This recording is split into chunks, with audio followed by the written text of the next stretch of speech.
What is going on, everybody, and welcome back to Comic Breakdown. Alright guys, so if you looked at your pool boxes this week, you probably saw that there is a crap ton of comics coming out. But we're going to cover as many as we can, and we're going to be pushing them out all week. Our last video was Mortal 4, and the next two videos we're going to be covering the Imperial War. We're starting it off right here with Planet She-Hulk. Coming up next is going to be Black Panther. And down on Sakaar, She-Hulk, she's dealing with a lot. She was kind of left in charge of the entire planet while everybody else is away. Amadeus, Banner, they all went off to fight in the war, and they left She-Hulk in charge of everything. And down here on Sakaar, she's been dealing with a lot of her own problems. Now, there was supposed to be 5 days of peace. 5 days without any violence, all to honor King Hirokala. This is where we see that She-Hulk is standing before the 5 wives of Hirokala. She believes that one of them is responsible. This is what takes us to day 3. Takes us to yesterday. Out here in the courtyard, we got a couple of guys that are duking it out. And as they're fighting, She-Hulk shows up. She tells these guys, like, you guys are making bad choices. And with bad choices, come bad consequences. We see She-Hulk do some good smashing on these dudes. And as the other goes running, she says who's gonna be the next person to break my peace? Wielding her freaking giant anime sword. She says, please somebody try me and I'll have your head. And this is when Conrad, our cyborg, shows up and he's more or less like, do we really want to go down that route? Like, do we want to instill your peace through violence? Nonetheless, he's here for an entirely different reason. Because in Hirokala's throne room, we have another murder. Alistair Stone, primary political advisor to Hirokala. Now, this political advisor, some would say, was a really good one to Hirokala. That he tried to find other means of coming to agreements without going through violence. Hence why he has 5 wives. He found alternative solutions to that violence. Each and every one of his wives, he married them in lieu of battling the kingdom they came from. Every single one of them was diplomacy through marriage. And so if this murder of Hirokala was political, then who has entrance into this area, into this palace? And the amount of people that are on that list are very limited, with this being able to really narrow down the people responsible for this murder. This is what brings us to the autopsy of Hirokala. When asked how did he die, they can't really determine an exact cause of death. He was stabbed, beat, poisoned, strangled, and even cursed. And so, really narrowing down the people that might be responsible, the lights go out on them. And with the lights going out, they prepare to fight. The fight that they're about to face is all the knight's armor, all of it surrounding them. It all comes to life. It begins shooting crossbows, attacking with swords and pikes, battle axes alike. Lucky for She-Hulk, these are all inanimate objects, which means she can definitely lay down some hate. As we see her bring her mighty sword down on these empty cans, She-Hulk just decimates these things. And when she stands atop the pile of empty armor, she knows who the killer is. She knows who is responsible. Someone that has access to the palace. Signs of a curse. Magically reanimating empty armor. This is all clearly Thorn, Hirokala's third wife.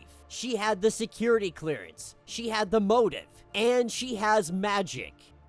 And this is where Thorn, she openly admits that she did do it and she would do it again. But this is also when all the other wives, they also stand up. They all also openly admit to killing him. One of them stabbed him. Another poisoned him. Another tried to assassinate him. Magic, poison, curses, every single one of the wives tried killing him on the same exact night. And that's when She-Hulk's like, all right, cool, enough. Like, if we're gonna say all of you killed him, all of you killed Hirokala and Alistair Stone, then you're all under arrest for murder. Then they all look at She-Hulk and they straight laugh in her face. And She-Hulk, she's trying to figure out, like, what the hell is so funny? This is where Conrad says that these women clearly, they have a blood feud. And blood feuds, they're settled in blood. On Earth, murder may be illegal, but here on Sakaar, this is just another Tuesday. Like, Conrad was like, I really thought that you just wanted to have fun figuring out exactly who was the one responsible behind this. Like, there was nothing we could actually do about it. This is just the way of this world. This is how shit goes. But you could kill them.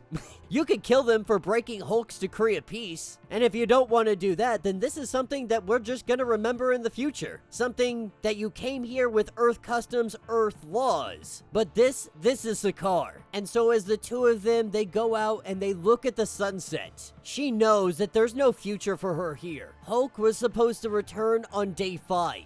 On day 5, she was supposed to be able to leave this planet. She would be able to go back to Earth, back to her law practice. But now that day 6 has come upon us, vowing to never return to this planet once she leaves it, she knows that she's not leaving anytime soon. That is where this issue will end, and it will be continued in Imperial number 4, but it does show us a little bit of a cover art for Imperial War Exiles issue number 1, which has Charles Xavier on it, which also, about damn time.